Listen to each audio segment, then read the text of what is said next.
Well, here we are on the next morning after plowing field 1. We are here on No Creek Farms. We have got $9,706. We're going to plant some wheat in field 1.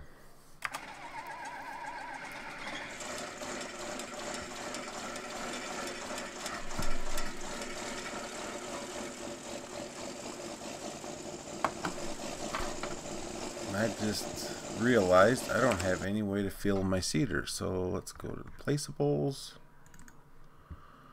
and the seed trigger. Seed tank is $7,500. Oh, that's gonna.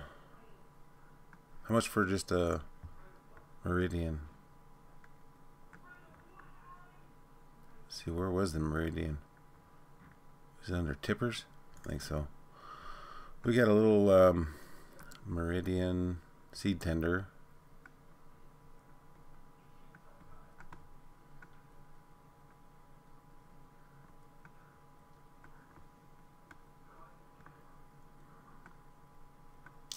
Well, must have passed it. It's an auger wagons. Yep. Oh, we don't have enough money for that. So we'll do a placeable.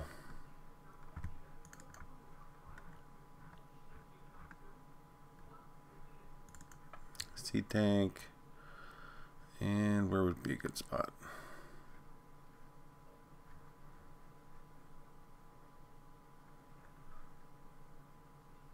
So that's our silage pile.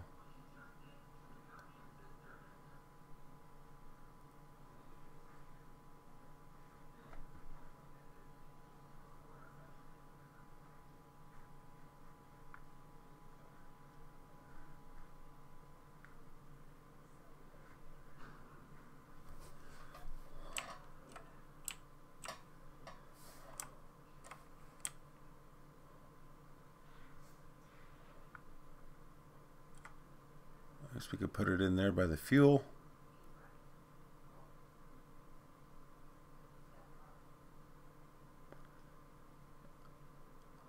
That would probably work. Okay.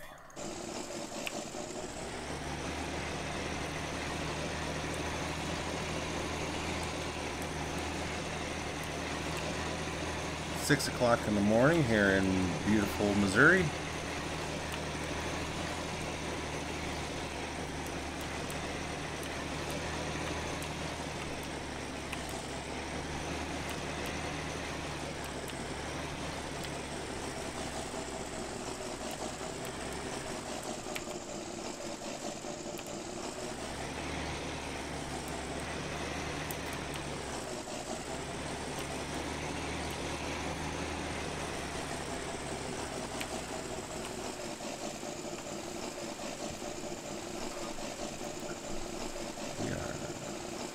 Loading up with wheat.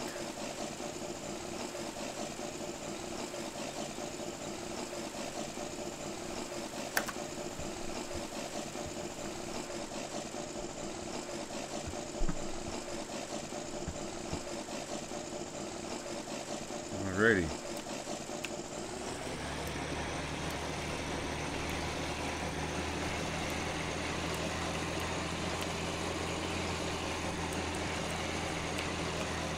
Missed my corner.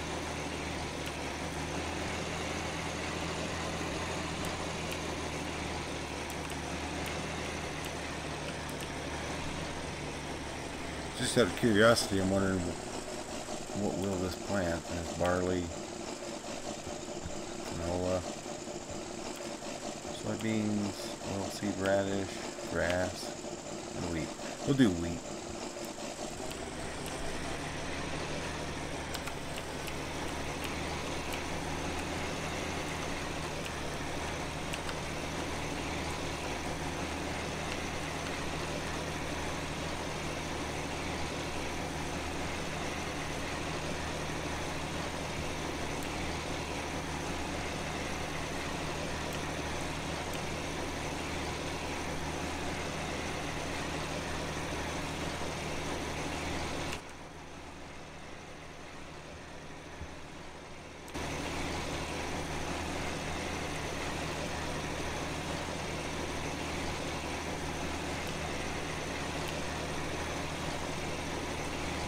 missing the edge there. Dang it.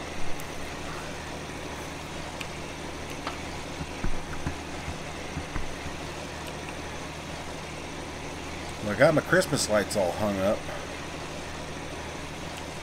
I just got to figure out how to run all of the extension cords to them.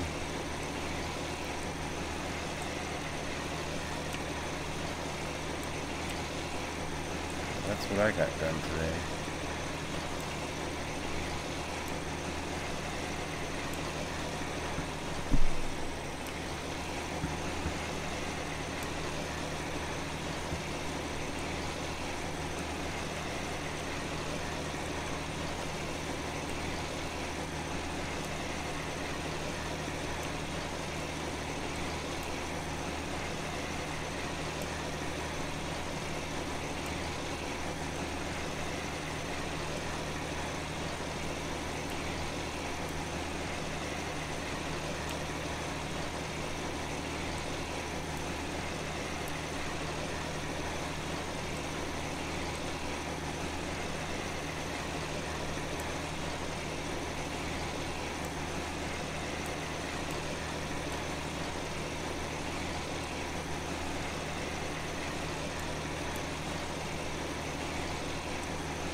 Now that we got a headland, now we can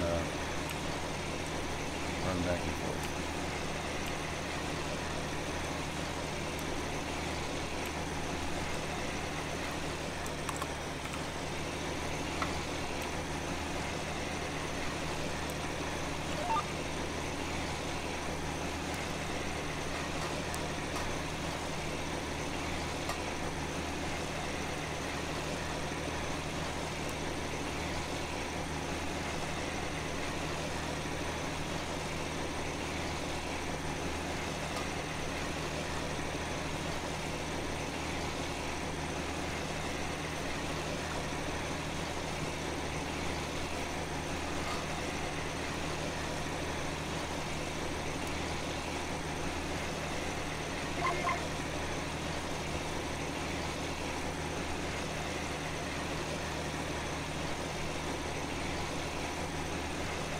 Still doing that.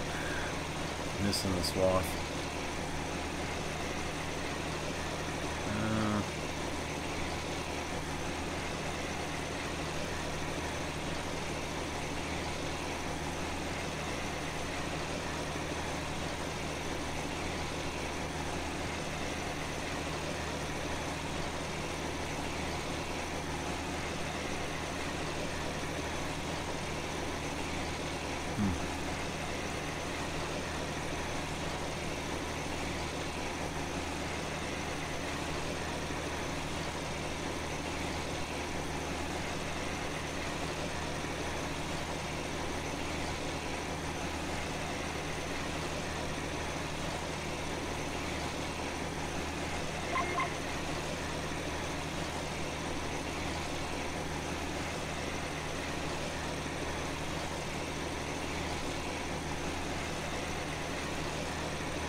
pretty quick work for that wheat. Hopefully we got enough to do the entire field.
Now I have got a link to,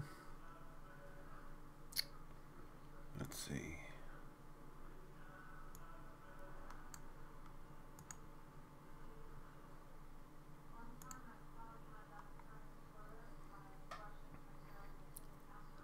growing up, when I would come in from the field at lunchtime, we would listen to Paul Harvey, the rest of the story. And now, the rest of the story. Among the makers of majestic pipe organs for churches and universities, Charles Fisk is a legend. He grew up in Cambridge, Massachusetts. As a teenager, he was somewhat of an electronics wizard. He was building tube amplifiers before there was such a term as high fidelity. Later, he went to Harvard, then to Stanford. Then he abandoned his burgeoning scientific career for the beautiful world of music. 1954, he became the apprentice of renowned organ maker Walter Holtkamp. Within 18 months, Charles had earned a partnership in the Andover Organ Company, and by 1959, he owned that company. And by 1962, he had moved to Gloucester, Massachusetts, as C.B. Fisk Incorporated. Charles never did resume the interest in electronics that had made him the teen talk of the town. In fact, there was something decidedly anti-technological in the Charles Fisk approach to organ making. First, all Fisk yeah, we would listen to organs, Paul Harvey's no rest of the story at lunchtime, and then in the afternoon on AM radio station. Old. Charles even quarreled with that one lonesome 20th century touch found in all modern trackers, the electric blower motor.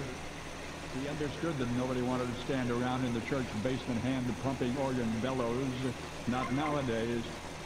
But he also understood that the organs of old rendered a slightly irregular warbling sound.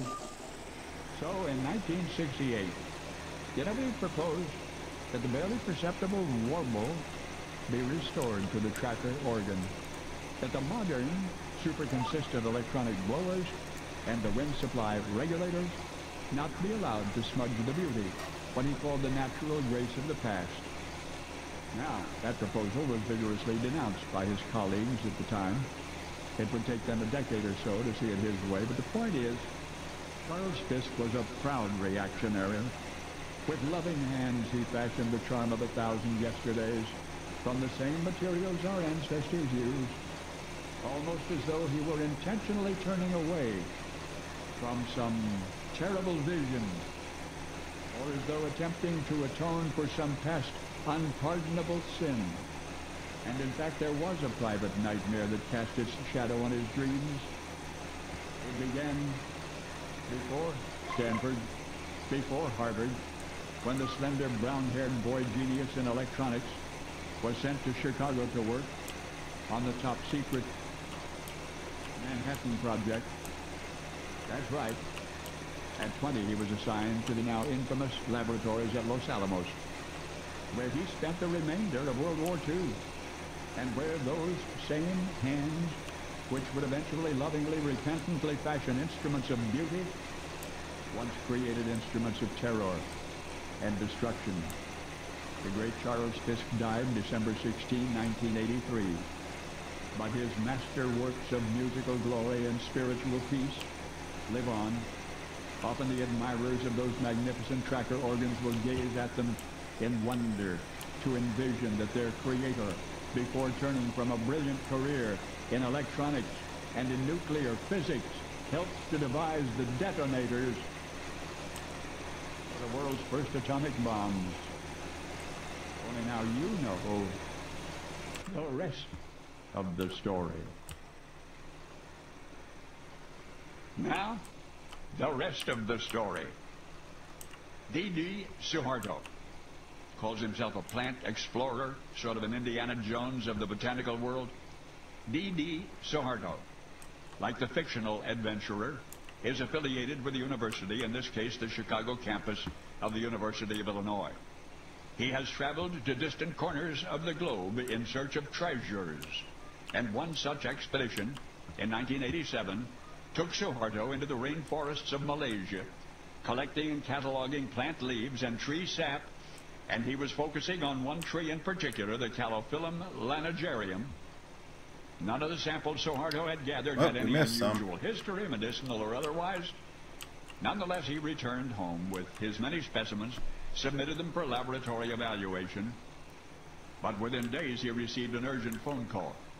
Scientists from the laboratory wanted to see him at once.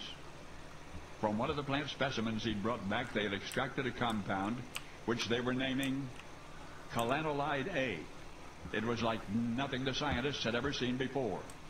They beseeched Suharto he must return immediately to the rainforest, bring back a larger sample of the sap from the Calophyllum trees to confirm their findings, and the plant explorer from the University of Illinois did, and returned to Malaysia to the tropical forest of Calophyllum trees, some of them 65 feet tall, and he collected the latex-like sap, and he brought it back to the lab. Eagerly the researchers went back to work, and none of the specimens, not one, was the same as the earlier one. None was nearly so potent, they determined. So, back to Malaysia again, and again. 3 times Suharto and scientists from Chicago's Field Museum went back. Each time, the specimens with which they returned did not measure up to the potency of the first one. Now Suharto decided he would have to seek out, from among the several kinds of Calophyllum lanigerium trees, that one specific one from which they had taken the first sampling. And that was not easy. But now, on the next expedition, which took place in October of 1992, he was able to follow his original notes until on the 5th trip to the rainforest, they converged on that one specific tree. That is, they found where it had been.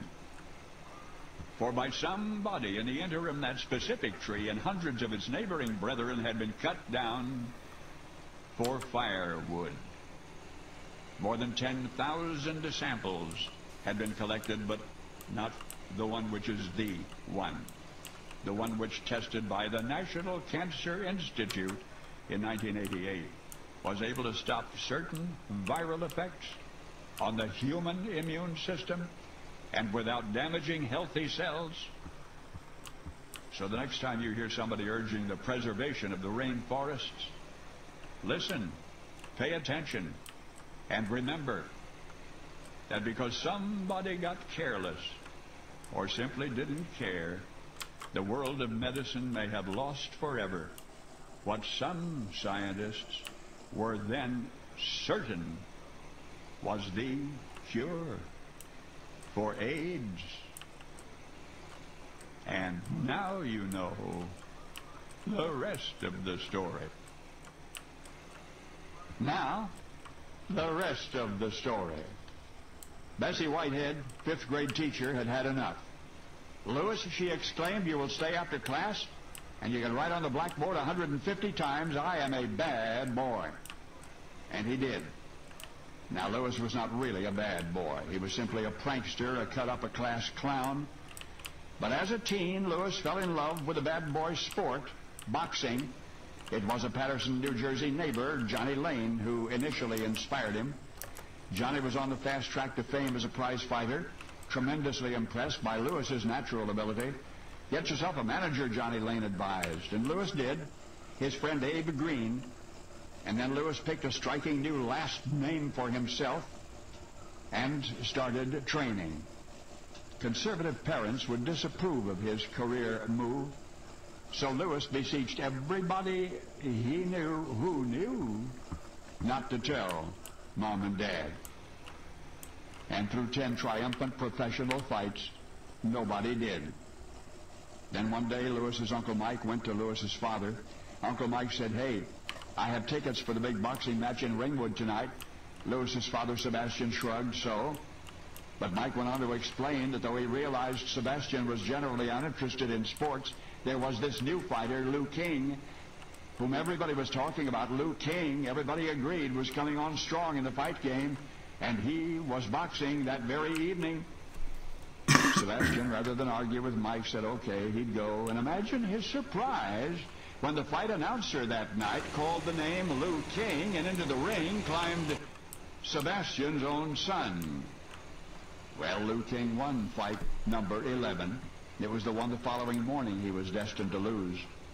For by the time the victorious but battle-scarred boy came down to the breakfast table, his mother, Helene, had heard all about the night before. To Helene's credit, she did not shout, nor sigh, nor cry, but she expressed her sentiments this way. To Lewis, she said, "Do you remember when you were in the 5th grade and Miss Whitehead was very upset with you?" Lewis nodded. "You remember what she made you write on the blackboard 150 times? Lewis remembered. "Well," said Helene, her gaze at once very hot and very cold, "that's the way I feel about you right now." Lewis spared his mother the trouble of repeating the hated phrase. "I am a bad boy," he offered quietly. And that was all anybody ever said on the subject thereafter. It was plenty. Lewis never put on boxing gloves again. But the self-deprecatory sentence that he had to write so many times on the blackboard for Miss Whitehead was to follow Lewis everywhere he went for the rest of his life. There was no telling what kind of a prize fighter he'd have made, considering his athletic ability and his early success, perhaps a very good one. And yet in another profession he became unique, irreplaceable, one of a kind. Not as Lou King, not even under his real name, Louis Francis Castillo. For once upon a tidal wave of laughter, there was a comedy team comprised of 2 verbal sparring partners, Bud Abbott and a self-described bad boy, Lou Costello. Abbott and Costello. Now you know the rest of the story. Now, the rest of the story. Why do you suppose the uncivil war continues to intrigue us so? Could it be the irony of a nation calling itself the United States falling so bitterly into disunity? So passionate is this ongoing fascination that buffs find themselves in frequent disagreement. However, there seems to be a consensus that the war officially began April 12, 1861 at Fort Sumter. But who fired the first shot? It's been the subject of a lively debate among historians for more than 100 years. Most of the details regarding the assault on and defense of Fort Sumter were scrupulously recorded, but nobody remembers, that is, with certainty, the identity of the man who pulled the trigger and plunged the nation into its darkest hours. For many years, the distinction was bestowed upon one Edmund Ruthyn, a Virginia agriculturalist whose eagerness to have it out with the Yankees was indeed well known. Other names have been mentioned along the way, a lieutenant named Gibbs, a private named Halsey, even a little girl named Frances Pickens. Well, today's authorities say that probably Confederate Lieutenant S. Farley fired the opening shot of the Civil War, but pending the surprise discovery of some definitive document regarding the matter, all we can say for certain is that some Southerners started it. But this is the rest of the story. For all the uncertainty as to who shot first, there is no question whatsoever concerning who shot back. He was a senior captain of the Federal garrison defending Fort Sumter. He was, in fact, second in command, and his name was Abner. And you will recall that the fort was, in fact, still is, located in Charleston Harbor, some distance from shore. The Yankees were in possession of the fort. The Rebs told the Yankees to get out. The Yankees said they would think about it, but they didn't think hard enough to suit the Rebs. At 4:30 a.m. on that fateful Friday, a Confederate artillery shell roared into the black sky from the ironclad battery on Morris Island. Now, Abner was asleep inside Fort Sumter.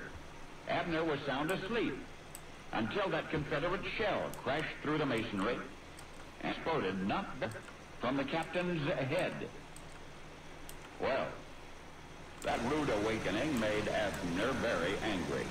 So, abruptly awakened, he managed to gather his wits about him, sought out and found the first Federal cannon within reach. As soon as he got his hands on that cannon, he returned the fire. And there's no doubt about what I've just said.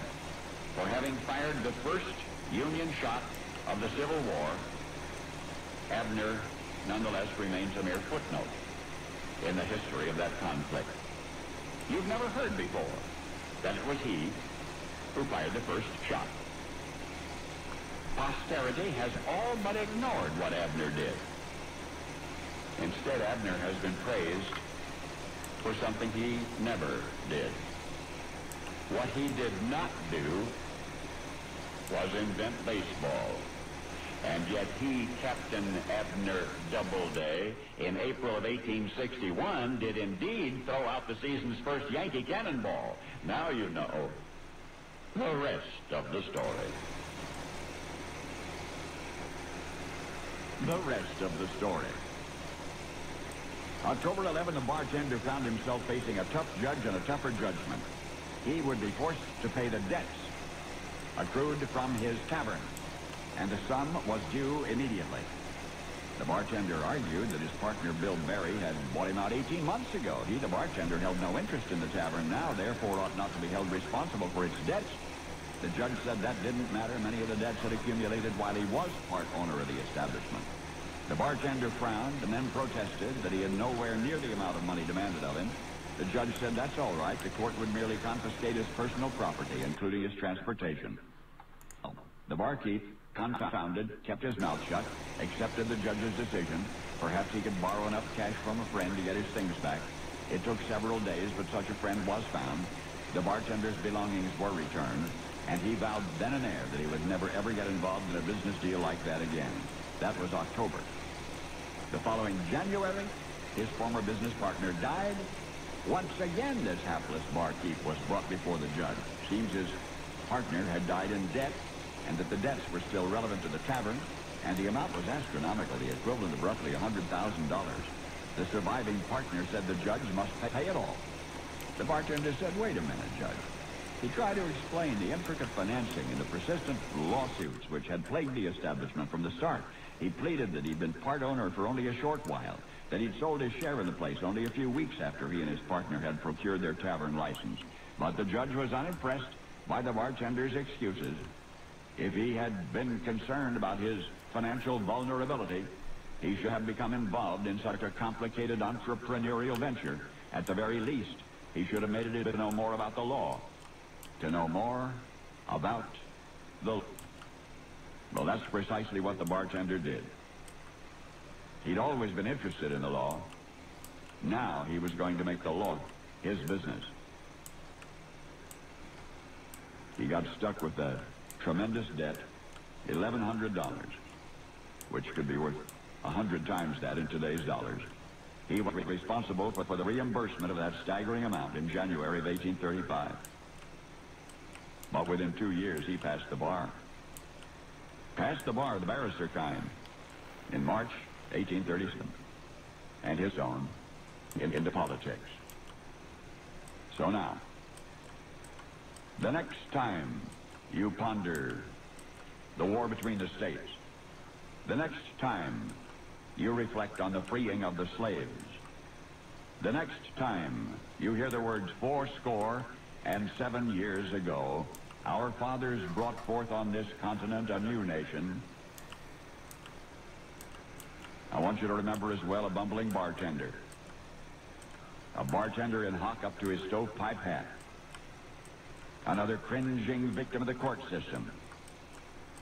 A barkeep named Abraham Lincoln. Because now, you know the rest of the story. Now, the rest of the story. Much of our greatest and most eloquent American literature is comprised of the words of pre-Civil War abolitionists.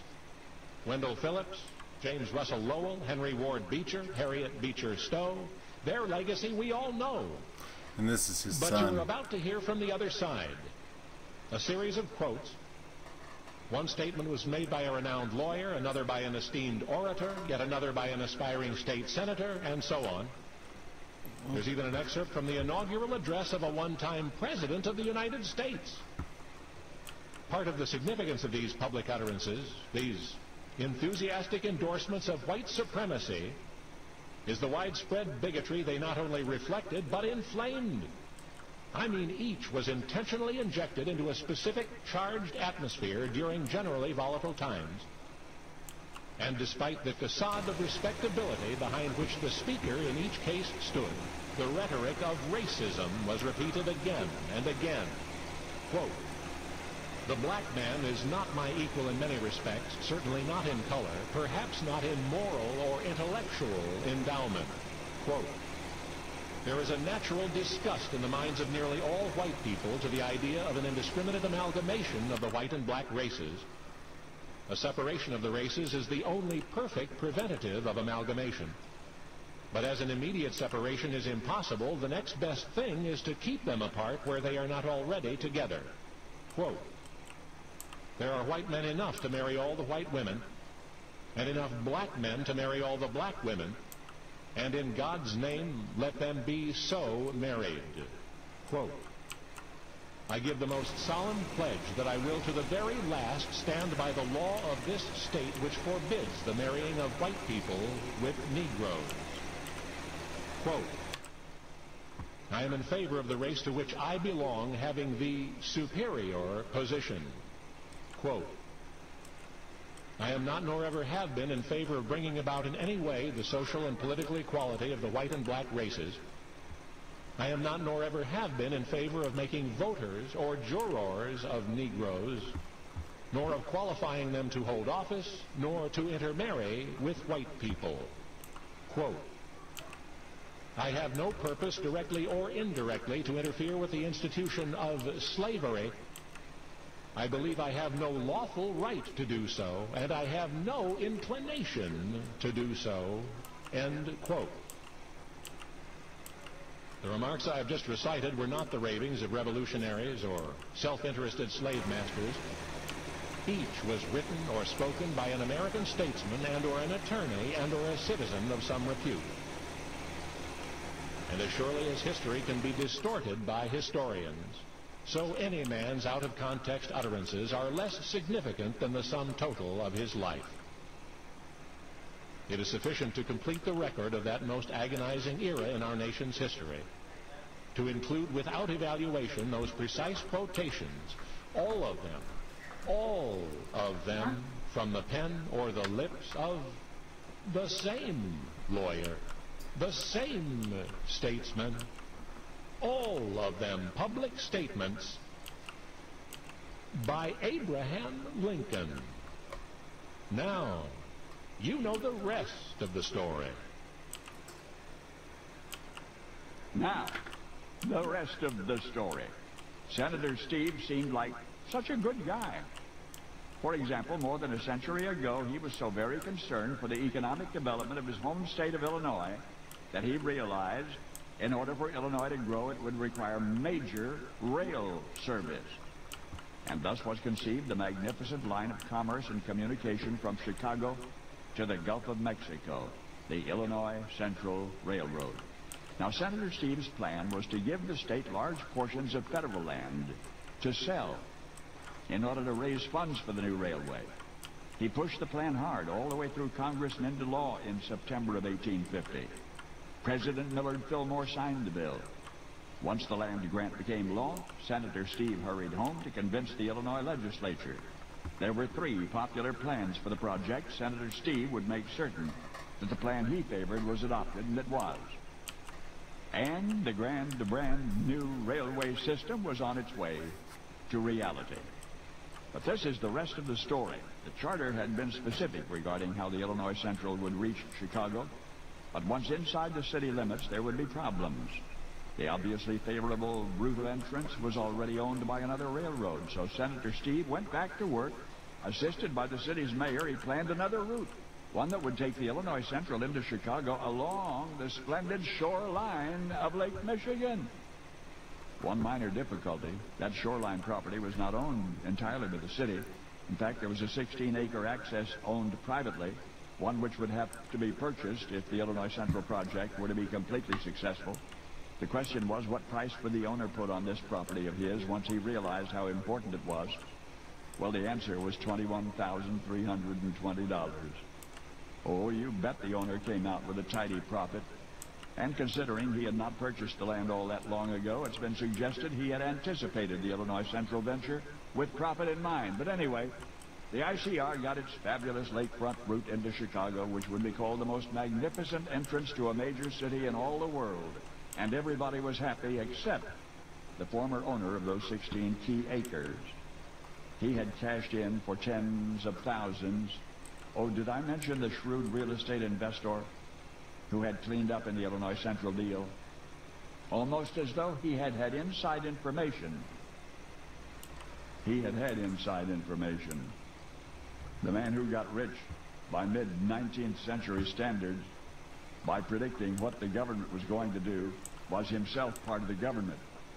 He was the railroad planner, Senator Steve himself. Now I know.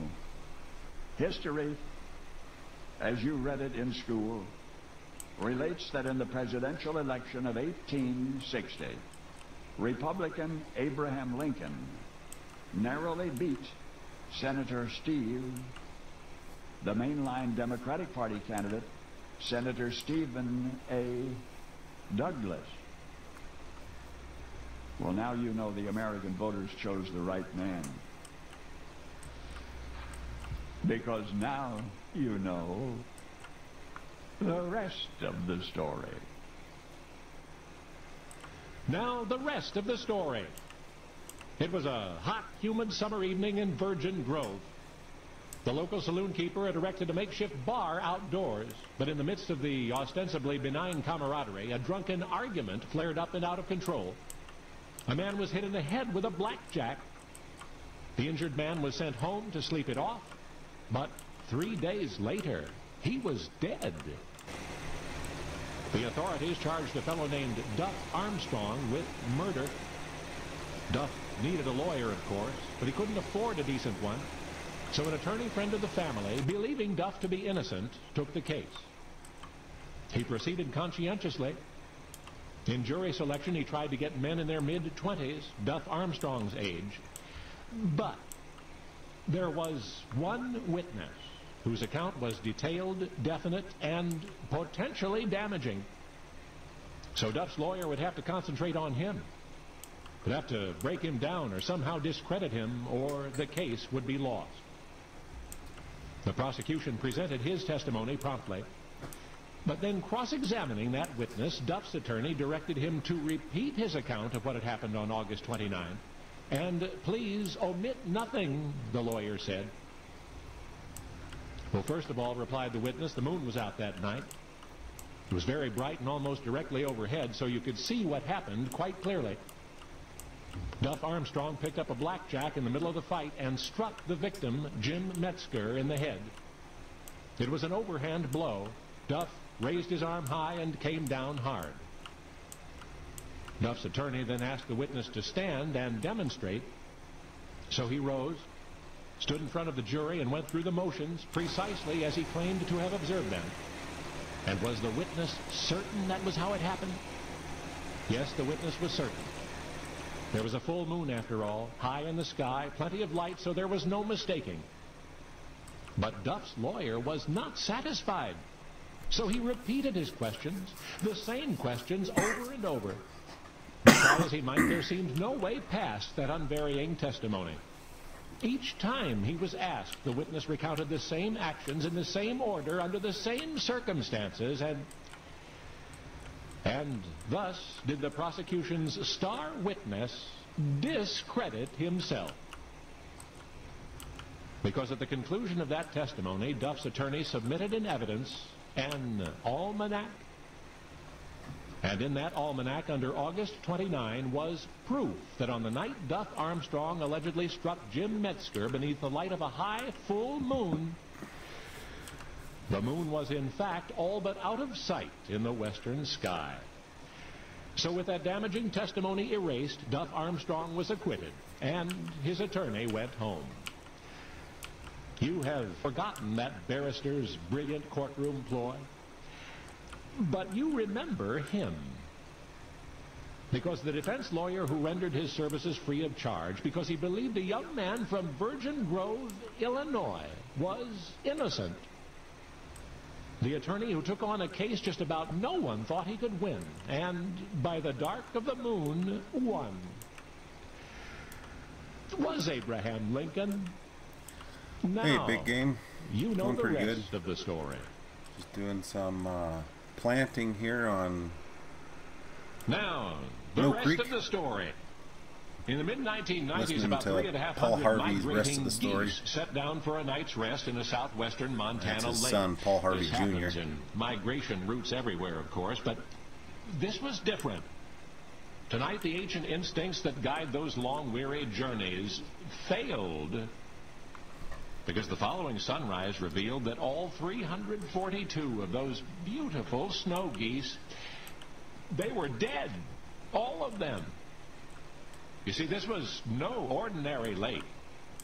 Standing there outside the city of Butte Silver Bow on the western slope of the Great Divide, you'd think you were on planet Mars or something. It's a desolate, rocky, foreboding landscape. And right in the middle of it is this...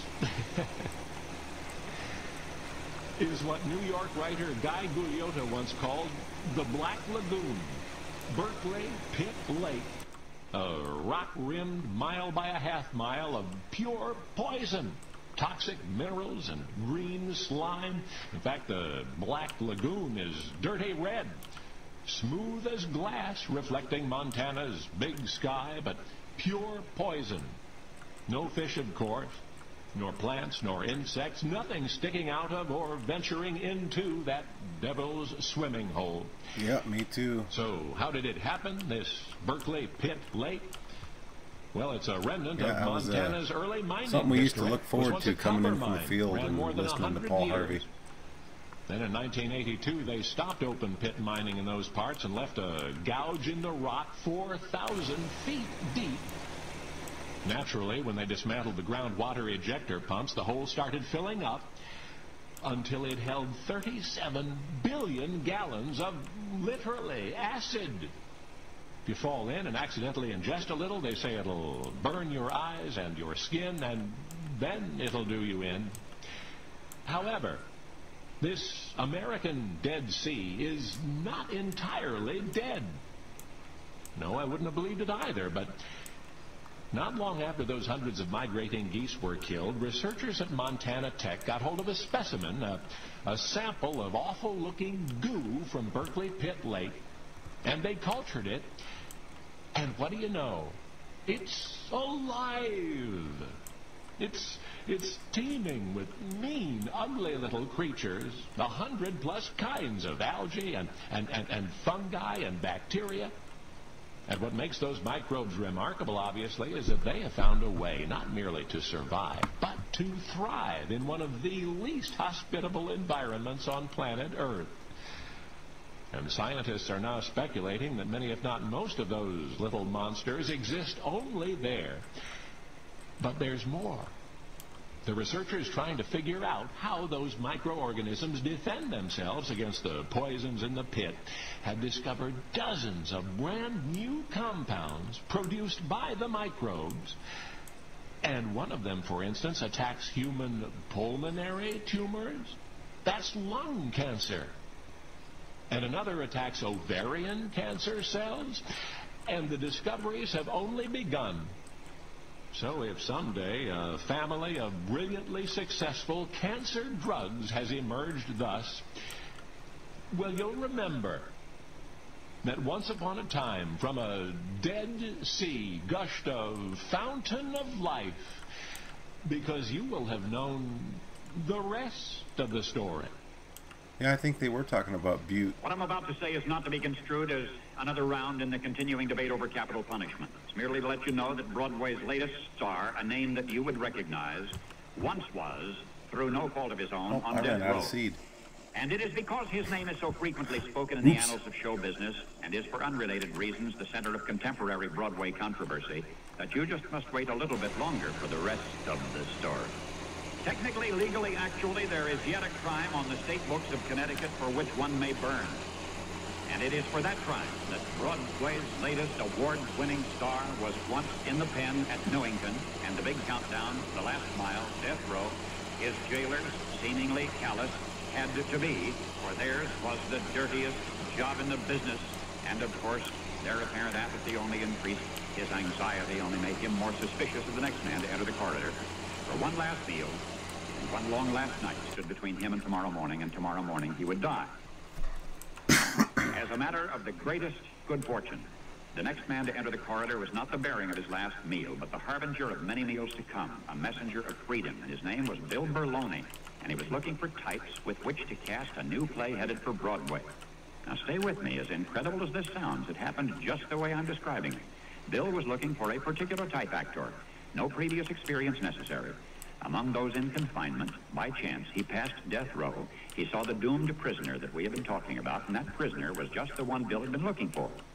Naturally, it was explained to Bill that the prisoner was condemned to die, within hours, in fact. But Bill did not care. With some pull, with some clout, he effected a stay of execution. He got the case reviewed. He got bail granted, and eventually the prisoner was exonerated. My goodness, look how far he's gone since then. The show opened at the Goodspeed Opera House in Connecticut. The production went from there to Broadway, just as Bill Berloni had promised it would. Now, as of last month, this most remarkable of all contemporary Broadway hits played to its 1,205th standing room only audience. I mean, this is the only Broadway show which is right now filling its theater to capacity for every performance. And listen to the string of awards. The New York Drama Critics Circle Award for Best Musical, a Theater World Award, 5 Outer Critics Circle Awards, 7 Drama Desk Awards, 7 Tony Awards, including Best Musical, and including one for the one who 1 year ago was on death row. Now, some are saying that he shouldn't have gotten that award, even though there can be little doubt that his personality has contributed to the advance ticket sale of millions of dollars, and to the Broadway smash based on a comic strip, Annie. Now, recently, the actor who once was condemned to die attended a black-tie dinner at the White House, was a guest of the President of the United States. And that, I'm sure you would agree,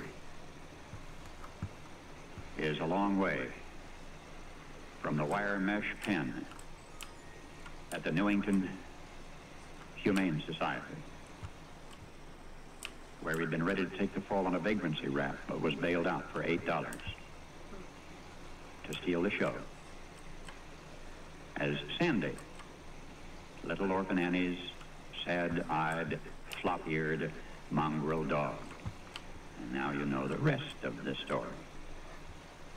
Huh. Now, the rest of the story. Lieutenant Langford was frantic. Hadn't the commander seen the signal? Signal number 39? The commander, pacing the starboard quarterdeck of the warship Elephant, a sea battle raging all around, did not reply. In the next moment, enemy fire tore into the Elephant's mainmast, sending a rain of splinters down on the commander and his men. The commander squinted in the distance as though admiring invisible scenery. "It's warm work," he remarked to an officer standing nearby. But that was all he said. Lieutenant Langford was dumbstruck. Perhaps the commander had not heard him above the roaring guns. Or perhaps he, Langford, had incorrectly observed the numeral their fleet's flagship had displayed. So the lieutenant jerked his telescope up once more and stared at the signal flag rippling from the commander-in-chief. As the black smoke passed, the flag's inscription was very clear. "Commander, look, it was signal number 39. Lieutenant Langford was screaming now. "Do you want me to repeat the signal?" The commander replied. The answer was no. Immediately, the bewildered lieutenant summed up what he knew for sure. First, the meaning of signal number 39, that meant discontinue action. In even plainer terms, it meant stop fighting and come home. But now, what else was Lieutenant Langford certain of? He was certain that order came from the top, from the admiral of the entire fleet, and that every officer aboard the Elephant was bound to obey it. So the lieutenant's duty was clear. "Sir," he called to the ship's commander, "do you know what signal number 39 means?" The commander sighed in frustration. "Very well," he replied at last. "I'll take a look." And with that he raised his own telescope to his right eye, aimed it at the flagship. "No," he said after anxious moments had passed, "I see no such signal."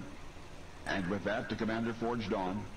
Despite what he had to know were orders to the contrary, despite the apparent odds against him. And he won. He won what naval history has come to call the Battle of Copenhagen. But this is the rest of the story. The commander, thirsty for victory, had told the truth, if only technically. For when he looked through the telescope, which was poised at his right eye, he indeed saw no signal to retreat flying from the flagship. He saw no signal number 39. He saw nothing at all. For the commander of the warship Elephant, who was actually vice admiral of the fleet, had been wounded in action 7 years previous, and as a result he was blind in his right eye. Because he was victorious, he was honored instead of reprimanded or demoted or worse, and yet something even more lasting emerged from that historic naval engagement in 1801. A common phrase meaning to overlook deliberately, to turn a blind eye, is the expression. For in school you thought you'd learned all about the British naval hero whose two greatest triumphs were the Battle of Trafalgar and the Battle of Copenhagen, the vice admiral who ignored a direct order and was promptly promoted to Admiral Lord Nelson. And now you know the rest of the story. Now, the rest of the story. Now, it's anything goes. I mean, pornography comes directly into your living room now through a cable. But once upon a time, you would have had to leave the country, literally leave our country, to see a pornographic movie or buy a sexually explicit publication. When Alan was living in Europe, he bought and read a dirty book. It was widely available there, and much of the material raised the young American journalist's eyebrows. When Alan returned home, he brought the book with him, and then he noticed that same book was on sale here in the United States, almost the same book, a censored version. Journalist Alan did not believe in censorship. He felt it was the American public's right to read even the most unsavory literature. In this case, a Boston publisher, the Houghton Mifflin Company, was printing a laundered version of this dirty European book at $3 a copy. Alan was outraged. So, he brought the matter to the attention of New York newspaperman Amster Spiro. Both men agreed that there was no justification for the censorship, And then Allen proposed that they publish their own version of the book in the United States, the original version, translated into English. And while the fumigated Houghton Mifflin edition was selling for $3, Allen and his friend would make their no-holds-barred edition available for 10 cents a copy. Allen spent a week at his friend's home in Connecticut, working painstakingly on the original translation, and after his 18-hour day, it was finished. Allen's edition was published quickly. In days, the book was offered at booksellers and magazine stands all over the United States. 500,000 copies were sold during the first 10 days on the rack. Then the predictable legal action. And then the courts ruled that Allen's publication was to be taken off the shelves and out of the stores. And it was. But by then, Allen had made his point. The worst thing you can do to a dirty book is to try to clean it up. Californians know and respected the man that young journalist became. It was United States Senator Alan Cranston. Yes, of course the name is familiar to you. But before you evaluate what he did back in 1938, you should know something about the litigation that got his publication pulled off the shelves. The author of the original book had sued Allen for violation of copyright. It had been the author's intention to publish a watered-down version of the book in the United States because he did not want Americans to know the rest of the story. I said the author of this book did not want Americans to know, as you will soon, the rest of the story. And young Alan Cranston and fellow publisher Amster Spiro did want us to know the long-range plans of author Adolf Hitler. The long-range plans, German military expansion, liquidation of the Jews. And so they, Cranston and Spiro, published the unlaundered version of the world's most obscene book, Mein Kampf. Mein Kampf. And now you know the rest of the story. Now, the rest of the story. Behold a man. His dying wife has left him. He's sitting in an upper floor apartment, his head in his hands, the cries of 2 infant children searing his soul. He is otherwise utterly alone. Pushing 50 and professionally preoccupied, he cannot care for his young son and daughter by himself, and scarcely attend to his own needs. He is, in a word, desperate. And if any one attribute could generally account for his predicament, it would be that he, all his life, has been Hey Brad, welcome back. In love. And it's odd because Al was what we used to call a good cat. Just doing a little planting here on No Creek. He had a powerful physique, a jutting chin, Just into a little Paul eyebrows, Harvey. and a sweeping This is Paul handlebar Harvey's mustache, son who which took was over quite fashionable in the his rest day. of the story. He also had an important government job and an impressive uniform to go with it, so Al could have had just about any girl he wanted. And, in fact, he did. But despite his eligibility and the number of women who so vigorously sought to put it out of its misery, Al just could not seem to find romantic happiness for long. The problem was not impatience to commit himself. Al was 36 before marrying for the first time, and then it was to an experienced, stable woman, a widow considerably older than he. She, Anna, did, however, contract tuberculosis. And when she became an invalid, Al began searching elsewhere for comfort. And he didn't have far to look. One of his numerous affairs, more serious than the rest, was a waitress named Fanny who worked in the same inn where Al and Anna lived. Yep, about a farmer's preacher. mixed-up mess of a man. Meanwhile, Al attempted to provide full-time care for his ailing wife by summoning Big his Game teenage was saying niece, that Clara, to come live with them. he grew up listening to him on his The lunch break, indiscretions and of I her did too. husband became too much for He would Anna, come in from the field, and and so after 7 years of marriage, she he would be for on legal separation. That left the way somewhat KGFX. clear for Al and Fanny who AM set up radio. house and began having children. They married officially 3 years later when Anna died, but guess what? Within a few months, Fanny came down with tuberculosis and was sent away to recuperate. She would live only a few months more. Al, you see, was unlucky in love, as were the women who loved him. And illness aside, the misfortune was mostly of his own design. But this, Al determined, must change. With 2 motherless babies to nurture, he must reorder his life, must find a responsible woman to look after them, preferably a wife. And this time would be different, the middle-aged Austrian customs inspector promised himself. This time he would issue something lasting and something of value from his heretofore disheveled existence. This time, he vowed, his luck would change. So Al once again summoned his young niece, Clara, to his side. And eventually he proposed to her and married her. And together they gave each other and the world a child named Adolf Hitler.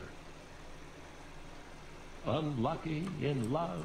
Oh, yes. Only now you know the rest of the story. Now, the rest of the story. Once upon a time, many centuries ago, in the Aegean island of Samos, there was a certain slave, and we are told that he was born in Phrygia, about 620 BC. He was brought to Athens as a boy, and there, the story goes, he was sold to a man named Labman, who took him thence to his island home. Now, Samos, just off the coast of Asia Minor, is a small but prestigious piece of real estate, remembered down through the ages as birthplace of the mathematician Pythagoras, the home of Anacreon. Yeah, Giant's Editor can be a little overwhelming. But students for more than 2,000 I was going to put together a have recalled and revered the island of Samos, import-export tutorial on how to take stuff in and out of it. Slave, whose master quickly learned of the lad's gift for storytelling. See if I can get that done tomorrow. I'm off tomorrow. Eventually granted. And further, we're told that the former slave traveled far and wide, reciting his charming tales wherever he went, and even spent a wonderful while in Lydia, in the court of Croesus, as the king's advisor. What happened after that, little is recorded. Some say the one-time slave of Ladman of Samos lived an adventurous life and died at Delphi. Of course, you know the spellbinding storyteller of long ago by the solitary name for which he is world-renowned, Aesop. But this is the rest of the story. History is no better, no worse, no more reliable, and no less than the historian who records it. And so it is, because rest of the stories must be based on historical consensus, that we investigate all of the original sources from which the details of Aesop's life have been derived. We have investigated them all. And what we have learned in the process is I found that intriguing. the best way to learn Giant's Editor is, there are some good tutorials out there, but sometimes the best way is trial and error. Herodotus is the reporter of the fact in this case. Like some of the really good tutorials, they're not in English, you know, so the guy's speaking in, not even sure what it was, if it was Russian or some kind of Slovakian language. But not one syllable from that early anthology has survived. Now, more centuries hence, Plutarch, in the 1st century A.D., embellishes Aesop's still vacuous biography with an allusion to his tenure in the court of Croesus, and it's only thereafter that the tales with which we are now familiar begin to surface in manuscript form. By the Renaissance, scholars are presented with so many different versions of Aesop's life experience. Maybe I could do a live stream tutorial, and then you guys, if you got on, you could ask questions and I could answer them immediately. Aesop the storyteller never existed at all. That's right. that he was merely an invented name, an imaginary author to whom a wealth of ancient folk wisdom was conveniently ascribed. What that means is that the final and most remarkable of what we now call Aesop's fables was Aesop himself. He was himself a fable. Now that you know the rest of the story. Now, the rest of the story. And it's going to be a mystery story. A real-life mystery story. I'm going to tell you first how it ends. It's important that you know so that you can keep the facts straight in your mind. The colonel was married, but he also had a mistress. In fact, the colonel was just about to leave his wife for this other woman when his wife decided to kill him. You have this now, it's important. The colonel's wife wants to do away with her husband, so she conceives the perfect crime. The wife would make it appear as though her husband, the colonel, had murdered her, and let the authorities do the rest. The colonel would be tried, convicted, executed, that his wife could turn up later with feigned amnesia. Perfect crime, right? And mystery buffs, please don't feel cheated because you know more than you should, because despite all that you've heard, you'd never, ever guess the rest of the story. One frosty night, December 1926, a car was found at the bottom of a chalk pit in Newlands Corner, England. Inside that car was a fur coat belonging to the colonel's wife. The woman had disappeared. The police did suspect murder. The colonel himself was interrogated. Where had he been on the night in question? Well, the colonel explained he'd been at a dinner party. What was the occasion? The colonel appeared embarrassed because the dinner party was, well, for himself and his lady friend. They were going to announce their engagement. The detectives looked at each other. Was the colonel at the party all evening? No, he had received a telephone call from his wife. She'd gotten wind of what was going on and was about to come to the party to make a scene. Naturally, the colonel had to go home for a while to calm his wife. Did he? Well, yes, the colonel went home, but nobody was there. So he returned to the party. Had the colonel and his wife been on good terms prior to her disappearance? Well, yes and no. Well, not exactly. They'd had their disagreements. In fact, they'd had quite a row the morning before the dinner party about the colonel's lady friend. If the detectives prejudged the colonel guilty, you can imagine why. Because his testimony was terribly incriminating. Meanwhile, a force of 2,000 was organized to search a 40-square-mile area for the missing body. The authorities dragged the deep water hole near the chalk pit where the car was found. Tracking dogs and light planes scoured the area.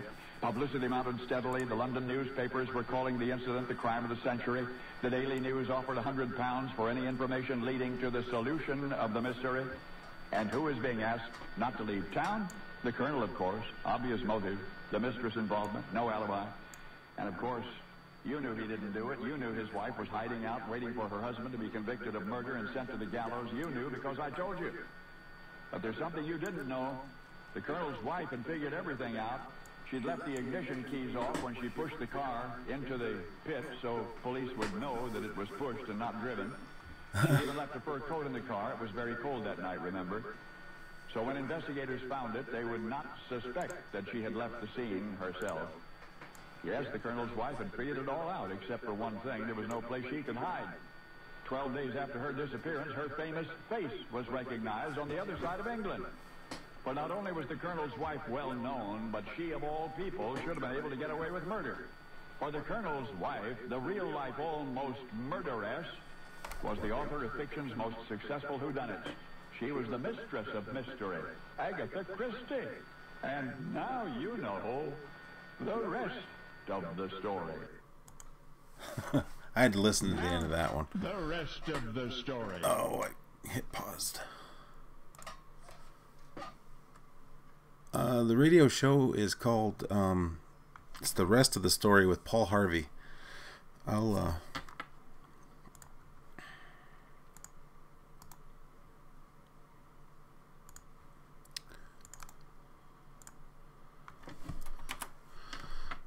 that's a link to, oh, there must be, jeez, close to 500, or even more than that. It's over 600 radio shows of his, and it's a history of who he was, his work that he did in radio. He was a pretty neat guy. But I was going to end the stream there. And tomorrow night, I think what I'll do is a tutorial on modding. So if you guys tune in tomorrow night, we'll do a I'll set my OBS up so that it captures the screen, the desktop, and then we'll walk through some basic stuff on Giants Editor, importing, exporting, adding ad strips, changing tires, exporting objects, parts that you might want to use on something else. Say like if you got a pickup with a toolbox and you want to use it on something else, we can walk through on how you do that. And I'm in Mountain Time. I'm here in Wyoming. So let's say like 7 o'clock. I don't think I got anything going on at 7. So 7 o'clock Mountain Time tomorrow night. And we'll do a streaming tutorial. Try that out. So yeah, thanks for tuning in, guys. Sure appreciate it. Oh, I suppose I should pitch my t-shirt sales. Right now I got t-shirt sales on teespring.com. Up in the right hand corner is a little eye information thing. If you click on that, it'll take you to the Misfit Toyz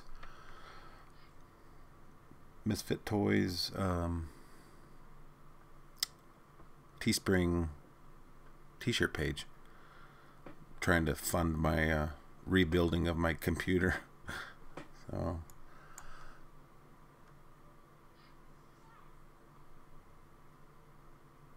oh, okay, yeah. So if you're around, I'll stream for a while. So yeah, so 7 o'clock my time, so it'd be 6 o'clock your time. But if that doesn't work for you, I can come on later.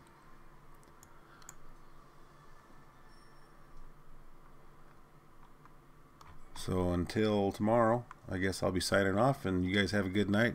Have a good day tomorrow, and you know the rest. Keep the rubber side down, the shiny side up. Catch you on a flip-flop.